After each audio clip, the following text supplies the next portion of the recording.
데살로니가전서 5장 18절 우리 같이 한번 읽겠습니다.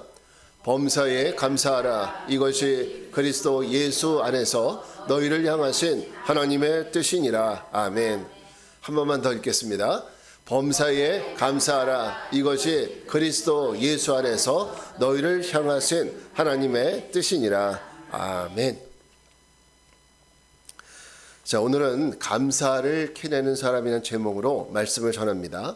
자, 오늘은 2023년 마지막 날 31일입니다. 내일이면 이 밤이 지나면 우리는 2024년이고 2023년이라는 시간은 우리의 아마 역사상, 이 나라의 이 역사상 다시 돌아오지 않는 그런 시간입니다. 그러고 보면 이 마지막이라는 단어는 늘 우리에게 긴장감을 주기도 해요. 그러니까 마지막 우리 소설 가운데 마지막 잎새, 그죠? 마지막 만남. 그런가 하면 마지막 말, 그리고 예수님과 제자들이 함께 식사했었던 마지막 만찬. 그 마지막이라는 단어들이 정말 우리 주변에 사용하는 말들 중에는 굉장히 많이 있습니다. 근데 이 마지막이라는 말은 사실 그 말을 쓸 때마다 어떤 느낌이 드냐면 아쉬운 마음도 들고, 그리고 뭔가 좀 후회스러운 정감도 있어요. 조금 더 잘할 걸. 이런 후회스러운 정감. 그런가 하면 마지막이기 때문에 오히려 더 감사한 마음도 생겨요. 또 고마운 마음도 있는 것도 사실입니다. 학생들을 데리고 수련회를 가보면 2박 3일 동안 그 수련회 하는 동안 뭐 재밌는 일이고 은혜도 받지만은 또 애들 간에는 서로 다투는 일들이 굉장히 많아요. 다른 교회 애들하고도 다투고 자기네 교회 애들하고도 다투고 그래요. 그러다가 2박 3일 다 끝나고 마지막 날 밤이 되면 언제 그랬냐는 듯이 눈물을 흘리면서 너 때문에 고마웠다, 감사하다, 뭐 잘 가라, 우리 잘 지내보자, 이런 얘기들을 하죠. 그러고 보면은 이 마지막이라는 이 말 자체가 우리에게 주는 감정은 정말 여러 가지인 것 같아요. 후회스러운 감정도 있지만 또 돌아보면 좋았구나, 고마웠구나, 이런 것들을 느끼게 되죠. 우리 2023년 마지막 날 마지막 예배니까 옆 사람에게 덕담 한마디 했으면 좋겠습니다. 옆 사람 보세요. 당신 덕분에 행복했습니다. 한번 다른 분한테 해보세요. 당신 덕분에 행복했습니다. 네, 감사합니다. 그래요. 그러니까 우리가 이게 마지막 날이니까 또 이런 말도 하는 것 같아요. 저는 이게 한 주간 동안 이 설교를 준비하기 위해서 마지막이라는 단어를 참 묵상을 하게 됐어요. 이 마지막이라는 단어가 정말 여러 가지 감정을 주더라고요. 이 단어를 묵상하면서 자꾸 제 생각이 머무는 것은 내가 이 세상을 떠나기 전, 그러니까 마지막 순간이라는 부분이 있잖아요. 우리도 세상을 떠나기 전 마지막 순간이라는 그 시간이 누구에게나 다 있는데, 그 순간에 나는 사랑하는 가족들과 그리고 주변 사람들에게 어떤 말을 할 수 있을까? 어떤 말을 남길까? 여러분 그런 생각 해보신 적 있어요? 나는 이 세상 떠날 때 내 사랑하는 자녀들에게 무슨 말을 하고 싶은지. 마지막 말, 그러니까 마지막 말이에요. 마지막 말 무슨 말을 하고 싶으세요? 보통 이제 그 드라마나 이런 걸 보더라도 평상시에는 막 구두쇠처럼 굴던 분들도, 못되게 굴던 분들도 마지막 말은 어떻게 해요? 미안하다, 뭐 이런 얘기를 좀 많이 하지 않습니까? 그래서 이 마지막 순간은 우리가 좀 가끔씩은 좀 생각해 볼 필요가 있겠다, 이런 생각이 들어요. 왜냐하면 마지막 순간을 생각하면 우리는 굉장히 겸손해져요. 굉장히 겸손해지고 내 삶을 진지하게 돌아보게 되기 때문이죠. 자, 우리 인생은 유한한 인생이잖아요. 우리 언제까지 살 수가 없잖아요. 이 세상을 떠나야 되는 존재들이기 때문에 우리는 마지막 때를 언제든지 준비를 하고 살아야 돼요. 그러니까 죽을 사자라는 그 한자를 보게 되면 갑자기 화살과 같이 어느 날 갑자기 그 닥치는 그 순간이 바로 죽음이라는 순간이에요. 그래서 죽을 사자가 그런 의미로 되어 있어요. 여러분은 이런 생각 해보신 적 있어요? 저의 바람은 내가 이 세상 떠나는 날 사랑하는 가족들에게 이 말을 하고 싶습니다. 사랑한다, 고맙다, 이런 얘기 좀 하고 싶어요. 그리고 내 주변의 분들에게도 그동안 나 같은 인간하고 같이 어울려줘서 고맙다, 이런 얘기들. 얼마나, 사실 나는 스스로는 괜찮은 것 같은데 주변 사람들이 저를 볼 때는 얼마나 괴팍스럽겠어요. 그런 사람하고 같이 어울려주고 같이 지내준 거에 대해서 얼마나 감사합니까? 또 우리는 이제 2023년 마지막 예배를 드리다 보니까 특별히 감사에 대한 주제를 나누는 것도 그래서 의미 있다고 생각을 하는데, 우리가 함께 좋은 씨앗 교회라는 이 공동체에서 신앙생활 할 수 있는 것도 얼마나 감사한 일입니까? 또 그래서 우리가 한 해 동안 함께 신앙생활 해준 그 지체들, 우리 믿음의 성도들을 향해서도 감사한 말을 건넨다는 것이 좋습니다. 그런가 하면 우리에게 끊임없이, 우리 모두에게 끊임없이 하나님 이 영적인 하나님의 말씀을 전해준 사람에 대해서도 여러분 감사할 수 있어야 됩니다. 뿐만 아니라 나를 위해서 기도해 주는 사람, 여러분은 여러분을 위해서 기도해 주는 사람이 누가 있다고 생각하십니까? 몇 분이나 있다고 생각을 하세요? 그러니까 나를 위해서 기도해 주는 사람, 그 사람을 위해서도 여러분 감사할 수 있어야 됩니다. 또한 무엇보다도 우리의 삶에 날마다 풍성한 은혜를 부어주시는 분이 계시는데, 누구십니까? 바로 하나님에 대한 감사. 우리는 이 감사를 잊어서는 안 돼요. 물론 사람에 대한 감사는 잊을 수도 있겠지만은 날마다 우리에게 풍성한 은혜를 부어주시는 그 하나님의 은혜에 대해서 늘 감사할 수 있는 우리가 돼야 됩니다. 그래서 이 감사는 우리가 마지막 순간에도 해야 되지만, 오늘 성경에 보니까 뭐라고 얘기했어요? 언제 감사하라? 범사에 감사하라, 이렇게 했어요. 범사에 감사하라. 사실 범사에 감사하라는 이 말이 마지막 순간에서 감사해야 되는 것이지만은, 범사라는 것은 항상 모든 일에 감사해야 된다고 생각을 합니다. 한번 데살로니가전서 5장 18절 말씀을 다시 한번 읽어보겠습니다. 시작. 범사에 감사하라. 이것이 그리스도 예수 안에서 너희를 향하신 하나님의 뜻이니라. 아멘. 그래, 우리가 어떤 마지막 순간에만 감사할 것이 아니라 모든 일에 범사에 감사할 줄 아는 우리 모두가 되었으면 좋겠습니다.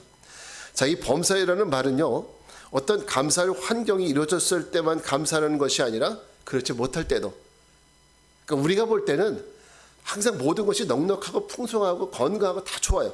이럴 때는 감사하는 것이 그렇게 어렵지 않아요. 그런데 내가 뭔가 부족하고 내가 뭔가 없을 때는 감사가 잘 안 나와요. 범사에 감사라는 이 말은, 범사라는 이 말은 모든 상황을 얘기하는 거예요. 모든 상황. 내 인생의 희노애락 모든 순간에 감사하라는 거예요. 그것이 너희를 향하신 누구의 뜻이래요? 하나님의 뜻이래요.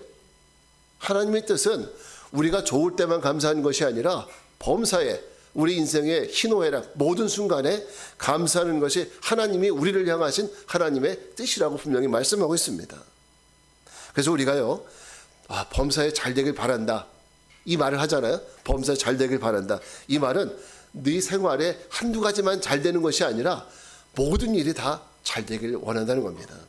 여러분, 간절히 바라기는 여러분의 모든 삶에 2024년에 특별히 범사에 감사하고 범사에 잘 되는 은혜가 있기를 주님의 이름으로 축복합니다. 예. 그래서 우리는 어떤 상황이든지 감사할 줄 아는 사람, 또 감사할 수 있다는 것이 얼마나 우리에게 귀한 일이고 그리고 얼마나 아름다운 일인지 모릅니다. 감사할 수 있다는 것 자체가 아름다운 거예요. 이거는 아무나 할 수 있는 것이 아니라 정말 주님의 마음을 품은 사람만이 이 아름다운 감사를 할 수 있어요. 자, 그런데 우리가 주님 말씀이 범사에 감사라고 했지만, 자, 성경을 보더라도 인간은 범사에 감사하기가 참 어려운 존재예요. 사실 그래요. 저를 보더라도 범사에 감사하고 있습니까? 물어보면 그렇지 않을 때가 많아요.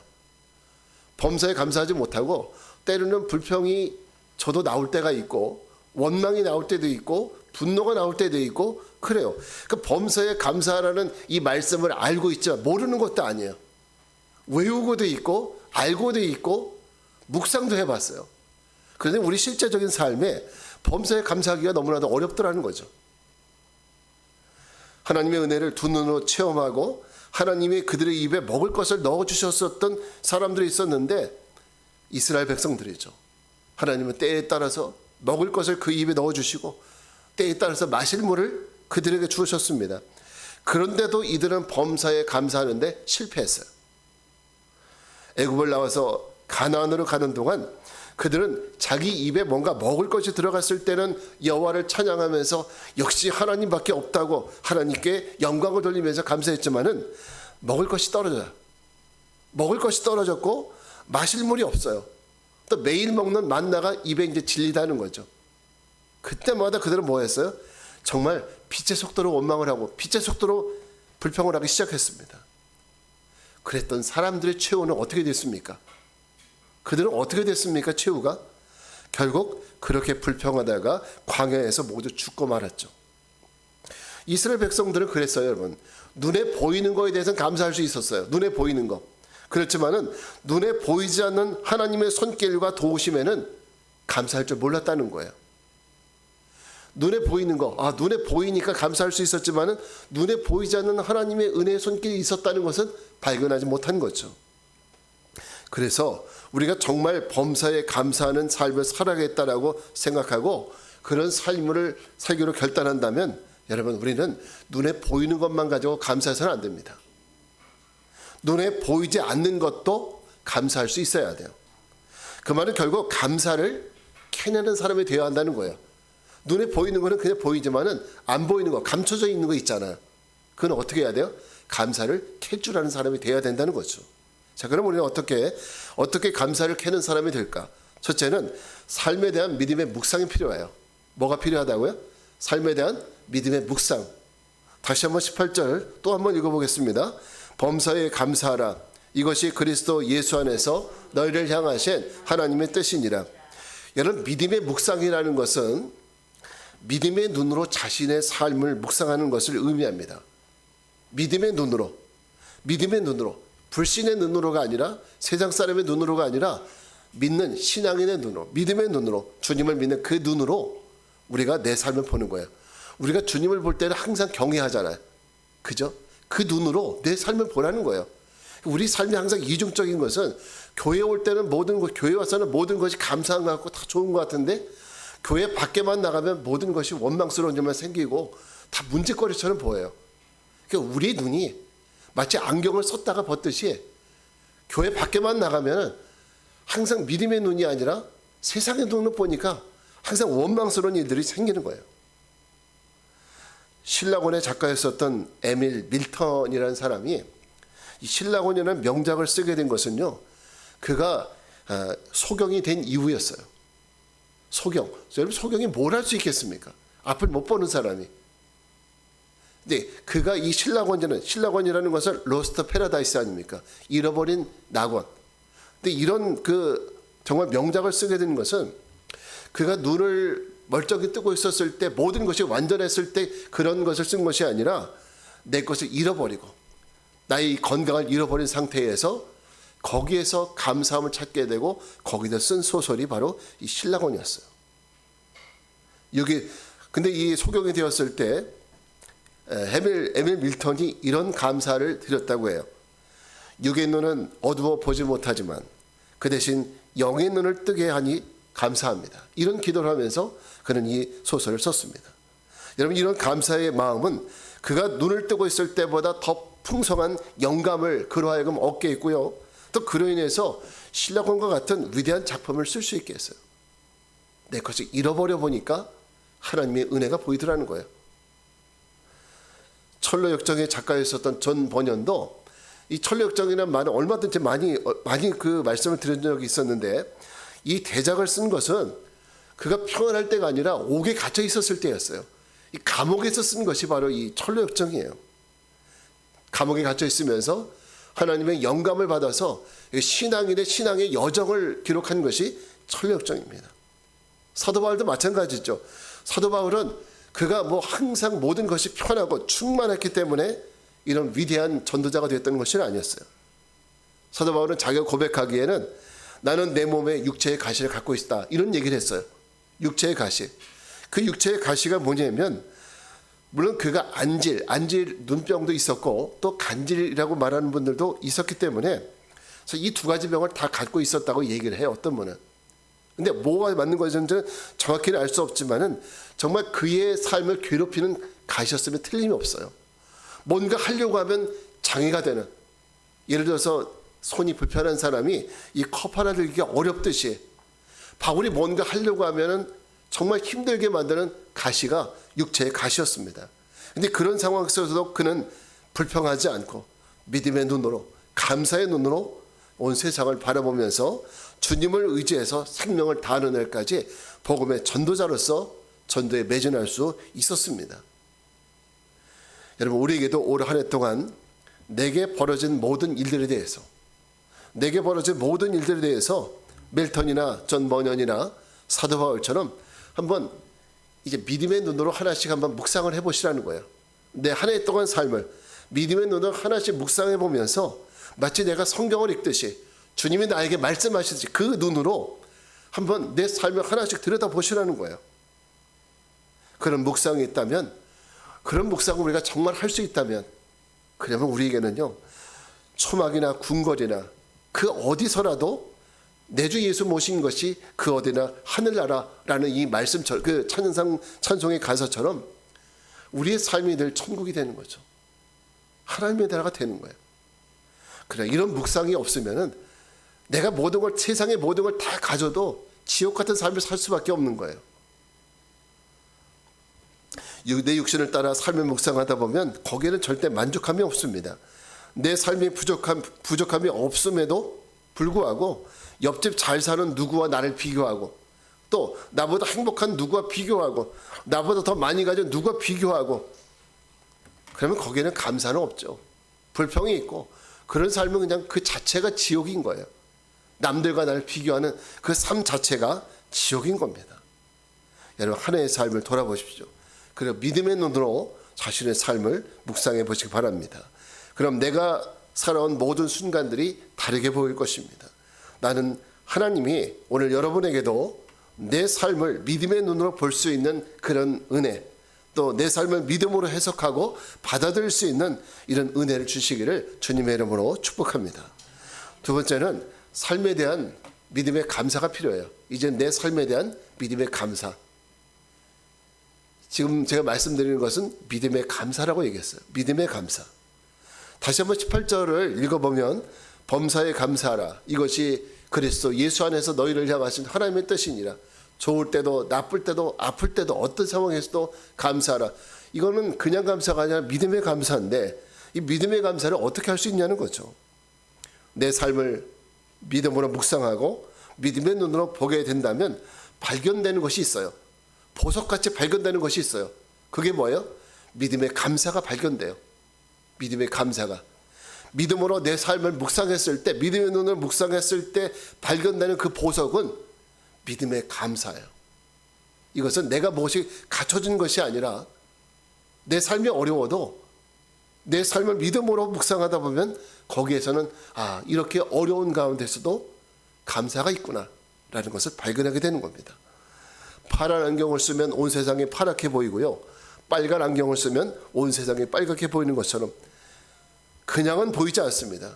믿음의 눈으로 봐야, 감사의 눈으로 봐야 내 인생이 감사로 보이게 되는 거예요.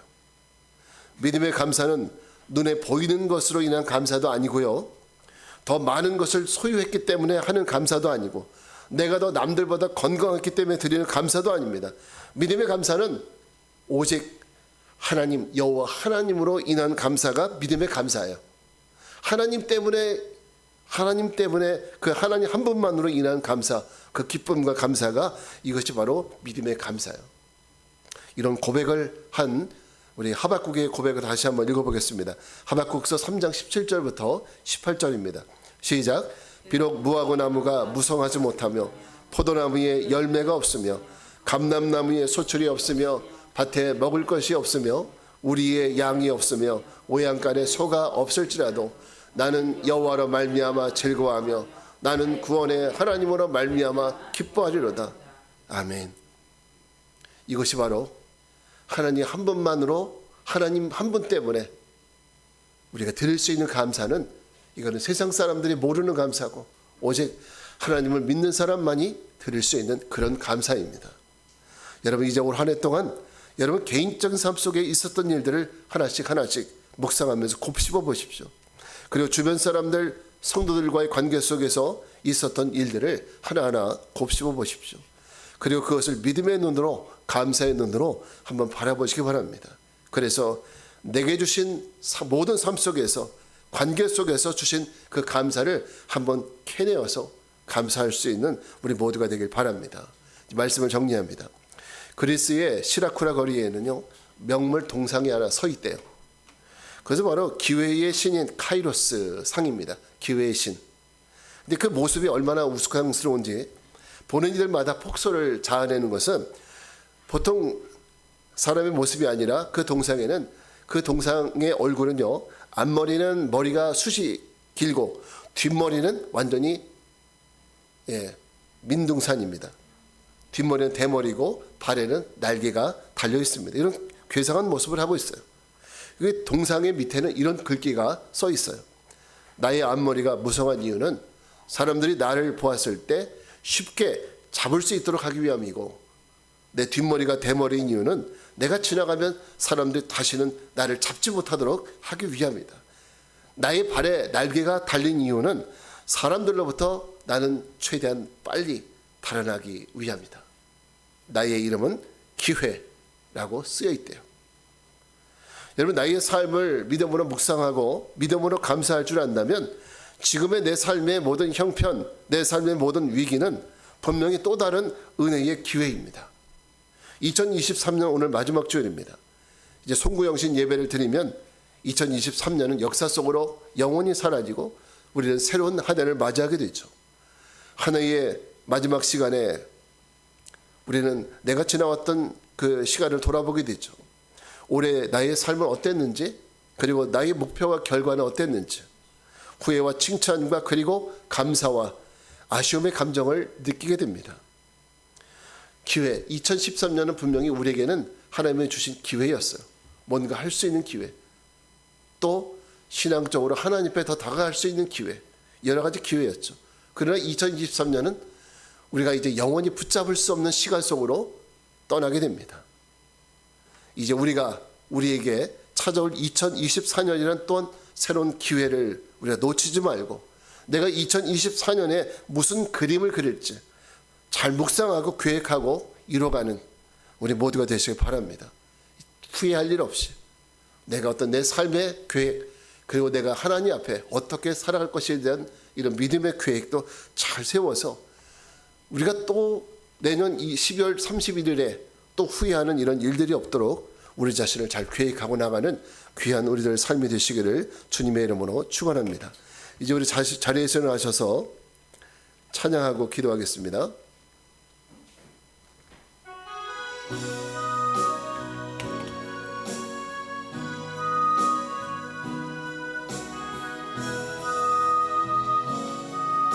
내가 누려왔던 모든 것들이, 내가 누려왔던 모든 것들이, 내가 지나왔던 모든 순간이, 내가 걸어왔던 모든 순간이 당연한 것 아니라 은혜였어. 아침 해가 뜨고 저녁에 노을, 봄의 꽃향기와 가을의 열매, 변하는 계절의 모든 순간이 당연한 것 아니라 모든 것이 은혜, 모든 것이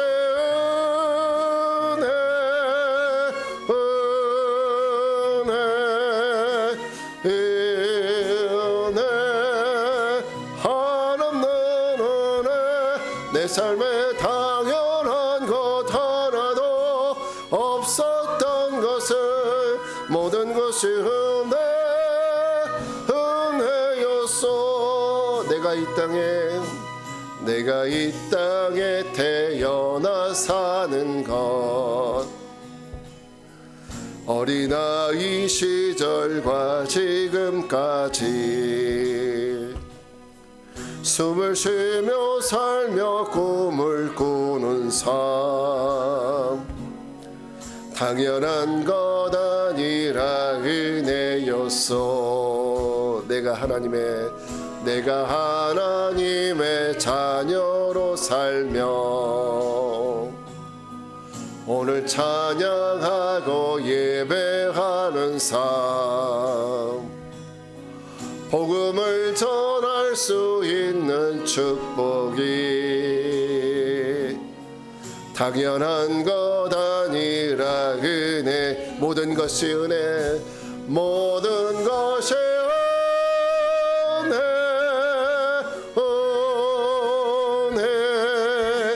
은혜, 한없는 은혜, 내 삶에 당연한 것 하나도 없었던 것을, 모든 것이 은혜, 은혜였어. 우리 시간 다 같이 기도하겠습니다. 그렇습니다. 1년 365일 우리는 정말 바쁘고 힘겹게 살아왔습니다. 때로는 화창한 날도 있었지만 어둡고 비 내리는 날도 있었습니다. 그러나 돌아보면 모든 것이 하나님의 은혜였음을 고백합니다. 우리 함께 기도합시다. 주님, 우리가 올 한 해를 믿음으로 잘 마무리하게 하시고 또 새로운 한 해를 믿음으로 잘 준비할 수 있게 해달라고 우리 주님의 이름만 모르고 기도하겠습니다. 주여, 할렐루야. 걸어가신 하나님, 모든 은혜와 주의 사랑을 찬양합니다. 아버지 하나님, 모든 것이 하나님의 은혜였음을 고백합니다. 돌아보면 하나님의 은혜가 아닌 것이 없습니다. 하나님, 우리가 살아가는 모든 순간순간이, 나의 건강도, 이 모든 것도 당연한 것이 아니라 하나님의 은혜였음을 고백하오니 거룩하신 아버지 하나님, 우리가 이제는 더욱더 살아계신 하나님을 의지하는 삶을 살게 하여 주시옵소서. 하나님의 은혜가 아버지와 매 순간순간 우리를 떠난 적이 없으시고 우리를 굳세게 붙잡아 주시고 우리의 모든 순간순간에 함께 하심을 믿습니다. 아버지 하나님, 그럼에도 불구하고 우리가 얼마나 하나님 없는 삶을 살았고 하나님의 그 사랑과 손길을 느끼지 못하고 살았는지 모릅니다. 아버지, 우리를 긍휼히 여겨 주시옵소서. 우리의 믿음의 시선을 열어주시고 하나님 인도하여 주시옵소서. 우리 주님 감사합니다. 거룩하신 주님, 내가 살아왔던 모든 순간들이 당연한 것이 아니라 하나님의 은혜였음을 고백합니다. 그때는 몰랐지만 돌아보면 걸어온 모든 순간순간들이 주님의 돌보심이었고 또 주님의 손길이 있었음을 또 깨닫게 됩니다. 하나님의 은혜 없이 우리가 할 수 있는 것 없었고 주님의 도우심 없이 우리는 그저 연약했을 뿐입니다. 우리를 긍휼히 여기사 이제 새로 오는 2024년 새해에도 주님의 은혜를 허락하셔서 그 은혜로 주님의 영광 위에 살아갈 수 있는 우리 모두의 삶이 되게 하옵소서. 지금은 성부, 성자, 성령 삼위일체 하나님의 은혜와 평강이 오직 주의 은혜로 승리하며 새로운 한 해를 맞이할 것을 결단하고 세상을 향해 나가는 성도들 위해 이제로부터 영원까지 함께 하옵시기를 간절히 축원하옵나이다. 아멘.